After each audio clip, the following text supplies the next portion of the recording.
Welcome sa Dries TV. Kung interesado ka sa ganitong news, huwag kalimutang isubscribe ang ating YouTube channel. Maraming salamat! Welcome back again sa ating YouTube channel mga kakimpaw, and sa update natin ito ang pag-uusapan natin ay tungkol sa mga importanteng ganap kina Kim and syempre kay Paula Avellino.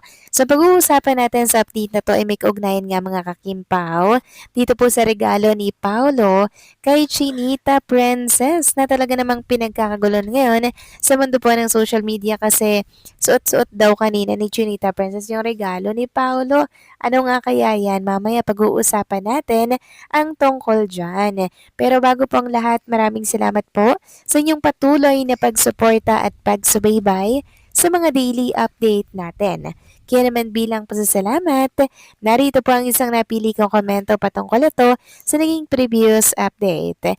Mula ito kay Ginang Norma Cola. Sabi niya dito, Dries, good PM sa Showtime present si Kim. Masaya ako na nakita ko si Kim. Para sa akin, Dries totoo na sa forma ng katawan ni Kim, talagang mayroong masaya. Proud ako. Magiging lola on their air para sa kanila. Agree na agree, Dries. Hintayin na lang tayo sa mga susunod na mga araw. Di siya pababayaan ni Paolo. Alam ko, wagas at tunay ang kanyang pagmamahal, lalo na ngayon. Just pray and pray for good health and Kim and Paolo. I know they are both happy about especially the situation of Kim. Thank you, Dres, and hello to all my senior friends, Norma Dayag. God bless us always, KP forever.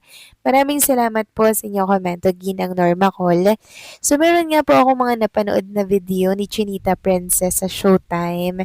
And ingat na ingat siya mga kakimpaw. Basta, bahala na kayo dyan mga kakimpaw. Basta ako ay nag-oobserba lamang po sa mga galaw kilos ni Chinita Princess. Hanggat wala po siyang kinukumpirma or inilalabas na statement ukol dito, mananatili pong hearsays or speculation lamang po ito mga napapansin natin. Pero syempre, maging mapagsuri or mapag-obserba po tayo sa kaganapan kay Chinita Princess araw-araw kasi alam naman natin na hindi po yan maitatago mga kakimpaw, di ba? Kaya enjoy lang po natin ang mga nakikita po natin, okay?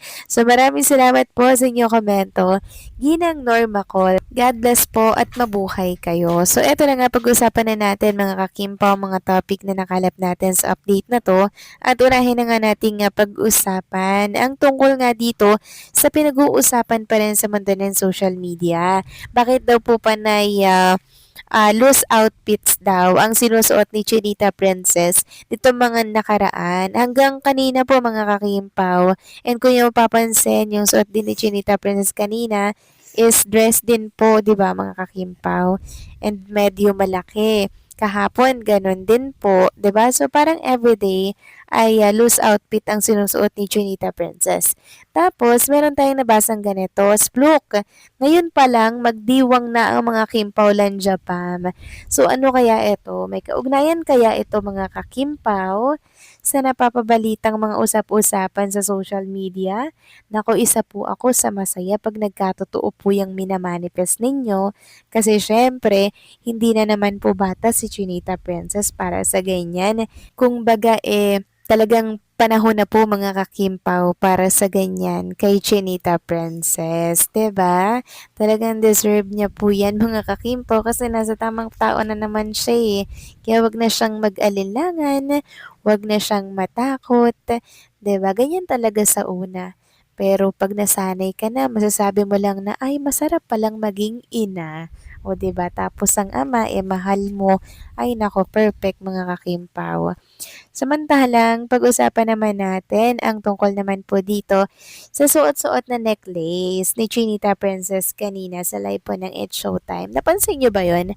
Sobrang laki po ng bato, no? Tapos talagang pansin na pansin natin, parang medyo silver na color black mga kakimpaw, 'di ba?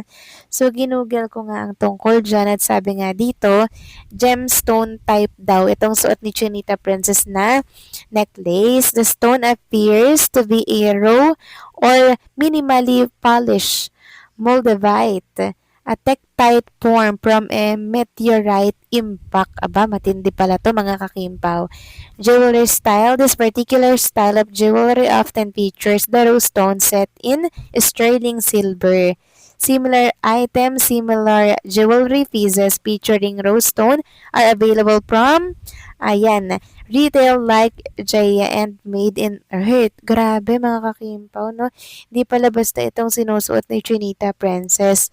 At nalaman din natin na pang unisex pendant nga po ang suot-suot ni Chinita Princess. Tapos, meron tayong nabasa po ukol dito sa suot ni Chinita Princess. Sabi niya, napansin niyo ba yung suot ni Kim na necklace kanina? Malaking bato na black. Pang unisex kasi yun. Pwede sa lalaki, pwede sa babae. Malakas yung kutob ko na galing yan kay Paulo. Malamang ay regalo ni Paulo yan. So parang hindi po pangkaraniwan mga kakimpaw, no, yung necklace ni Chinita Princess. Parang hindi siya yung madalas nakikita mga kakimpaw sa merkado, sa mga mall. Parang ang hirap hanapin yan mga kakimpaw. At kung regalo man nga yan ni Paolo Avellino, abay napaka-sweet namang tunay ni Paolo, 'di ba? Talagang lagi niyang binibaby si Chinita Princess, lagi niya pong pinagsisilbihan, binibilhan ng mga kung ano-ano, 'di ba? Kasi sa oras kasi na mahal mo ang isang tao, talagang lahat ng gusto mong ibigay, ibibigay mo, 'di ba? Para maging masaya siya.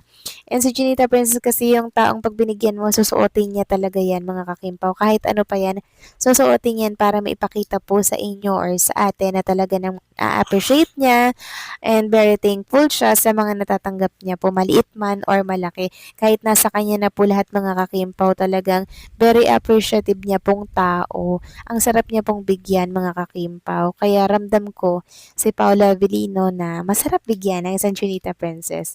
Bukod sa na-appreciate, masaya rin siya sa small things or big things pa yan. Masaya siya mga kakimpaw. Sarap niyang bigyan, no, mga kakimpaw. Kaya kung galing man yan kay Paolo, nako, sobrang sweet mo naman, Paolo, no? Basta isa lang ang hiling namin para kay Chinita Princess. Lagi mong ingatan ang kanyang puso, wag mong lolokohin, wag mong sasaktan kasi nakadalawang boyfriend na yan, bigo at lagi siyang sawi, niloloko. Sana sa pangatlo, hindi niya na maranasan ito. Bagkus iiyak siya dahil masaya siya dahil merong isang lalaki na talagang ihahatid siya sa altar mga kakimpaw, papakasalan, iingatan at bibigyan ng magandang pamilya. So yun yung isa sa mga wish namin for Chinita Princess, ang makatagpo ng lalaking mamahalin at iingatan ng kanyang puso hanggang sa dulo. At sana ko na yun, Paolo Avellino. So kayo ba mga kakimpaw, anong masasabi ninyo dito? Please comment down below.